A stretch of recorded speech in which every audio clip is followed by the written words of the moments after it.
नमस्कार। माँ की मधुर स्मृतियाँ नामक पुस्तक से आइए सुनते हैं श्री आशुतोष मित्र जी की श्री श्री माँ शारदा देवी की मधुर स्मृतियाँ। वे बता रहे हैं कि पहले ही बताया जा चुका है कि हम लोग बीच बीच में माँ को घुमाने ले जाते थे। एक दिन उन्हें चितपुर रोड के बी दत्त नामक फोटोग्राफर के स्टूडियो में ले जाया गया और पूर्व निर्धारित व्यवस्था के अनुसार उनके 4 फोटो उतारे गए। माँ के गांव में प्रतिवर्ष देवी जगद्धात्री की पूजा होती थी। 1904 ईस्वी की पूजा में माँ वहां नहीं गईं। न जाने का मुख्य कारण यह था कि उन्हें इस बार कोलकाता आए 1 साल भी नहीं हुआ था।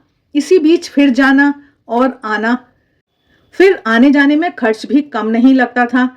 वे अकेली तो थी नहीं, उनके साथ उनके चाचा राधू तथा उनकी माँ माकू, नलिनी, भानुबुआ भी जाते। फिर गांव में उनका स्वास्थ्य भी काफी बिगड़ गया था। भक्तों का हार्दिक अनुरोध था कि कुछ दिन कोलकाता में रहने से उसमें सुधार होगा, अतः उनका जाना नहीं हुआ। उन्होंने मुझे वहां भेजा। माँ के तीसरे भाई वरदा कुमार भी साथ गए। पूजा के कई दिन वहां रहकर मैं लौट आया। इस बार मैं तारकेश्वर के मार्ग से गया और घाटाल के रास्ते लौटा। इस जगद्धात्री पूजा के पीछे भी थोड़ा इतिहास है जिसे यहाँ लिख रहा हूँ। अन्य स्थानों की भांति माँ के घर में एक दिन की जगद्धात्री पूजा नहीं होती। यहाँ 3 दिन पूजा होने के बाद चौथे दिन दुर्गा पूजा की तरह मूर्ति विसर्जन होता है। ऐसा होने का कारण बताया जा रहा है। इसके पहले मैं एक बार सुधीर महाराज अर्थात स्वामी शुद्धानंद और स्वामी सोमानंद के साथ घाटाल से पैदल विद्यासागर की जन्मभूमि वीर सिंह गांव से होकर जयराम बाटी गया था। तब इस प्रकार जगद्धात्री पूजा होते देखकर मैंने माँ से इसका कारण पूछा और उनके श्रीमुख से जो सुना वह इस प्रकार है। पहली बार माँ की पूजा हुई। अगले दिन काली अर्थात माँ के मझले भाई काली कुमार ने पूछा, दीदी दधी कर्म की तैयारी करूं अर्थात पूजा समाप्ति की तैयारी करूं। मुझे याद आया कि आज गुरुवार है। मैंने मना कर दिया। माँ बता रही हैं कि मैंने कहा आज तो गुरुवार है।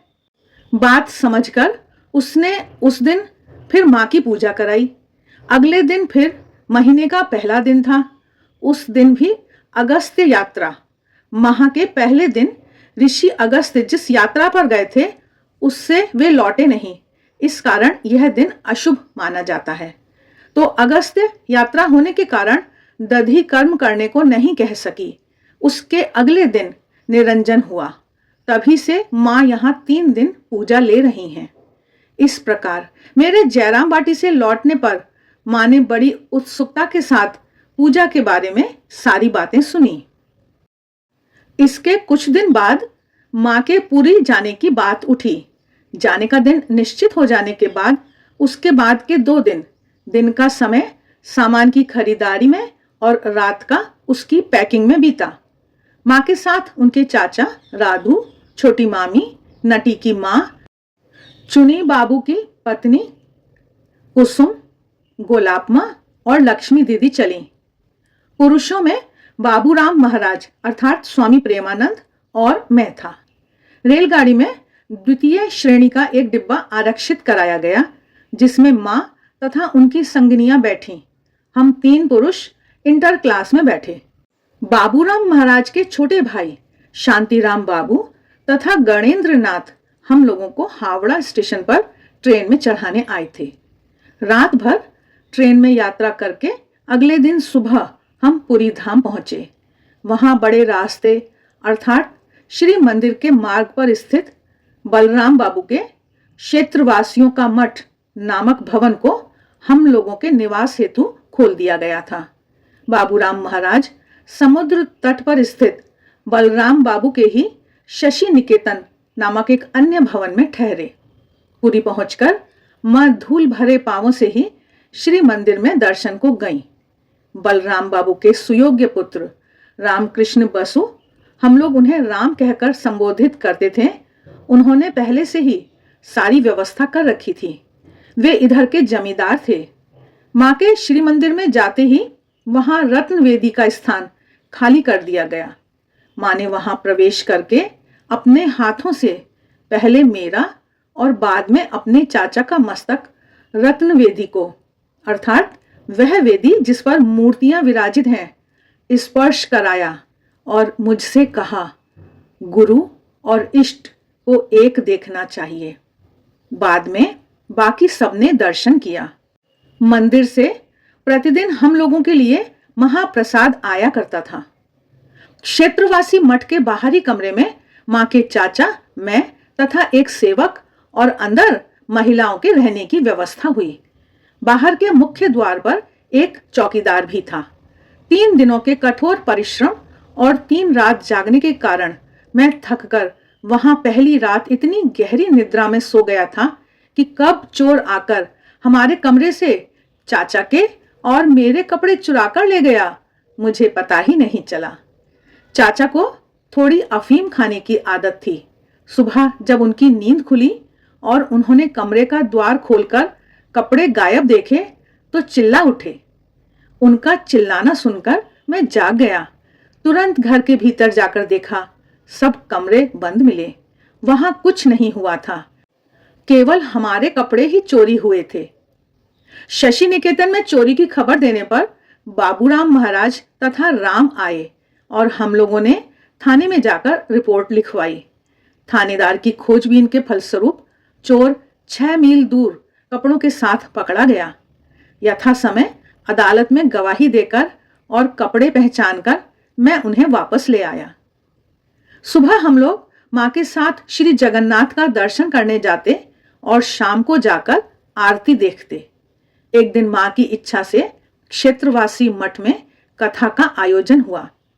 पंडित ने आकर पोथी से जगन्नाथ का इतिहास और महात्म्य का पाठ किया। उस दिन वहां करीब 50 पंडों ने भोजन किया। वहां माँ के पांव में एक फोड़ा हो गया था। इससे उन्हें बड़ा कष्ट हो रहा था। फोड़ा खूब पक गया था, पर माँ उसे फोड़ने नहीं दे रही थी।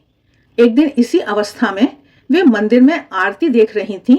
उसी समय पीछे से यात्रियों की भीड़ का एक ऐसा दबाव पड़ा कि हम लोगों का घेरा टूट गया।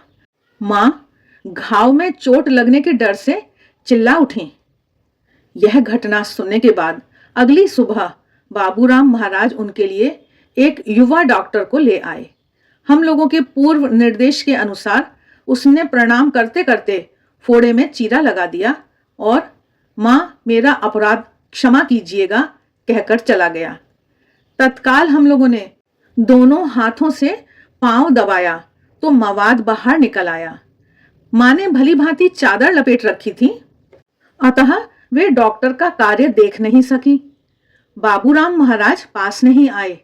वे कमरे के बाहर खड़े थे और डॉक्टर को साथ लेकर चले गए। माँ नाराज हो गईं और उन्हें खूब भला बुरा कहने लगी। मैं बोला, माँ दोष मेरा ही है, अभिशाप देना हो तो मुझे ही दे दो। उन्होंने बहुत कुछ कहा पर अभिशाप नहीं दिया। पहले से ही लाकर रखे गए नीम के पत्ते के जल से घाव को धोकर पट्टी बांध देने पर उन्हें बड़ी राहत मिली। इसके बाद चादर हटाकर अपने पैर फैलाकर बैठती हुई वे बोली, आहा अब थोड़ा चैन मिला है। फिर न जाने उनके मन में क्या आया कि मेरी ठुड्डी छूकर दुलार करने लगी। वह डांट और यह दुलार मैं कभी भूल नहीं सकता। प्रतिदिन फोड़े को धोना और पट्टी बांधना चलता रहा। 2-4 दिनों में ही वह ठीक हो गया। अब पट्टी बांधने और पैर धोने की भी जरूरत नहीं रही। तभी एक दिन माँ ने मुझे अकेले में बुलाकर पूछा, जयराम बाटी जा सकेगा? मैंने उत्तर दिया, क्यों नहीं जा सकूंगा माँ। उन्होंने जाकर नानी और काली मामा को बुला लाने को कहा। निश्चित हुआ कि अगले दिन रात की गाड़ी से जाऊंगा। अगले दिन शाम को मंदिर में आरती देखने के बाद लौटकर माँ विश्राम कर रही थीं। उन्होंने मुझे चरण सेवा के लिए बुलाया और धीरे से बोली, तुलसी के नीचे निर्माल्य है, उसे लेते जाना। और प्रकट रूप से गोलाब माँ को पुकारकर कहा, आशु भूखा है, खाने को दो। भोजन के बाद माँ को प्रणाम करके मैं चुपचाप रवाना हुआ। माँ के इस प्रकार चुपचाप कार्य करने का उद्देश्य केवल इतना ही था कि छोटी मामी को इस बात की जानकारी ना हो। वे पागल हो जाने के बाद से यह नहीं चाहती थीं कि माँ उनके सिवाय किसी अन्य भाई या भावज से प्रेम करें या उनके लिए कुछ करें। नानी आदि को लाने हेतु मेरे प्रस्थान करने के 4 दिन पूर्व ही गौरी माँ, ठाकुर की सन्यासिनी भक्त, जो बाद में श्री शारदेश्वरी आश्रम की संस्थापिका हुई, पुरी आई और हमारी टोली में शामिल हो गईं। विष्णुपुर का टिकट लेकर मैं यथा समय ट्रेन में बैठा। फिर विष्णुपुर में उतरकर किराए की ऊंट गाड़ी से कोतुलपुर गया। वहां से पैदल जयराम बाटी जाकर नानी और काली मामा को बताया कि मैं माँ के आदेश से उन्हें पुरी ले जाने आया हूं। अगले दिन प्रस्थान करने की बात तय हो जाने पर काली मामा अपनी पत्नी तथा बच्चों को सूचित करने अपने ससुराल चले गए। उनका परिवार उस समय वहीं था। जाते समय काली मामा कह गए कि अगले दिन सुबह मैं नानी को वहीं लेता आऊं। वे वहां बैलगाड़ी की व्यवस्था कर रखेंगे और गढ़बेता के मार्ग से जाना होगा। इधर सीताराम घोष नामक एक वृद्ध सज्जन आकर नानी से अनुरोध करने लगे कि वे उन्हें भी साथ ले जाएं। वैसे अपना खर्च वे स्वयं देने वाले थे। नानी राजी हो गई। अगले दिन नानी और सीताराम को साथ लिए मैं काली मामा की ससुराल पहुंचा तो मैंने पाया कि काली मामा ने पुरी जाने के लिए एक पूरी टोली ही बना रखी है। इस पर कुछ कहना अनुचित समझकर मैं चुप रहा। 2 बैलगाड़ियों की व्यवस्था हुई थी। एक में नानी अपने दोनों बच्चों के साथ काली मामा की पत्नी और गाड़ीवान के पास सीताराम बैठे। दूसरी में मैं, काली मामा तथा उनके ससुर सवार हुए। दोनों गाड़ियां रात भर चलकर अगले दिन सुबह गढ़बेता स्टेशन के पास के गांव में पहुंची। एक दुकान में दोपहर का भोजन करने के बाद ट्रेन में चढ़कर अगले दिन सुबह हम लोग पुरी पहुंचे। मडागेडे से गढ़बेता के रास्ते में रात के समय शालवन से होकर आते समय एक मोड़ पर सहसा नानी की गाड़ी पलट गई।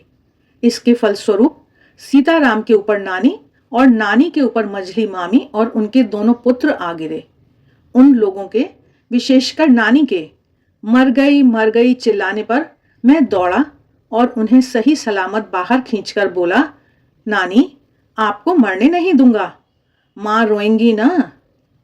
इधर छोटी मामी मेरे अचानक गायब हो जाने से अब तक मां को तरह तरह के सवालों से परेशान कर रही थीं। हमारे क्षेत्रवासी मठ में पहुंचते ही वे सारी बात समझ गईं और मां के पास जाकर हाथ मुंह नचाते हुए न जाने क्या क्या बकने लगी। उत्तर में मां ने कहा, मैं क्या केवल तुम ही को लेकर रहूंगी? ये लोग क्या मेरे नहीं हैं? अग्रहायण मास में पुरी में श्री बलराम को विशेष भोग दिया जाता है, जो अत्यंत स्वादिष्ट और विविध प्रकार का होता है। हम लोग उसे प्रतिदिन खाते। श्री मंदिर के प्रांगण में बैठकर चांडाल तक सबके मुख में महाप्रसाद देना और उनके हाथ से स्वयं खाना श्री मंदिर की रीति है। इस रीति के अनुसार एक दिन मां एक चबूतरे पर बैठकर हम सभी के मुंह में महाप्रसाद दे रही थीं और स्वयं भी खा रही थीं। तभी मास्टर महाशय और वरदा कुमार अर्थात मझले मामा कोलकाता से सहसा वहां आ पहुंचे और प्रसाद ग्रहण किया। जयराम बाटी से जो लोग आए थे उनमें नानी के अलावा बाकी सभी लोग कुछ दिनों बाद लौट गए। पुरी आने के बाद से ही मां के पांव में फोड़ा होने और काली मामा के आ जाने के कारण मां इतने दिनों तक मंदिर के अलावा कहीं भी नहीं जा सकी थी। अब उनके चले जाने के बाद मां घूमने जाने लगी। राम की मां और निताई की मां शशि निकेतन में रहा करती। वे अक्सर ही क्षेत्रवासी मठ में आती और किसी किसी दिन शाम को मां के साथ घूमने भी जाती। पुरी में मां ने 2 बार समुद्र में स्नान किया था। एक दिन वे स्वर्ग द्वार देखने गईं। अक्सर ही वे श्री मंदिर की प्रदक्षिणा करने जाती थीं। एक दिन जाकर उन्होंने श्री जगन्नाथ का रसोई घर देखा। एक दिन गुंडीचा बाड़ी गईं। उतना बड़ा मंदिर उन्होंने घूम घूम कर देखा। उस दिन लक्ष्मी जला भी गईं।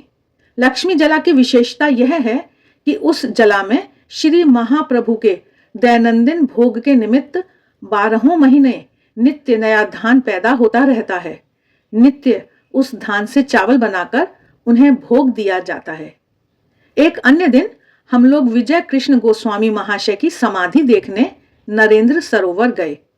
गोस्वामी जी के पुत्र ने हमारा स्वागत किया। सरोवर और उसके पास मठ रमणीय है। श्री शंकराचार्य का गोवर्धन मठ भी देखा गया।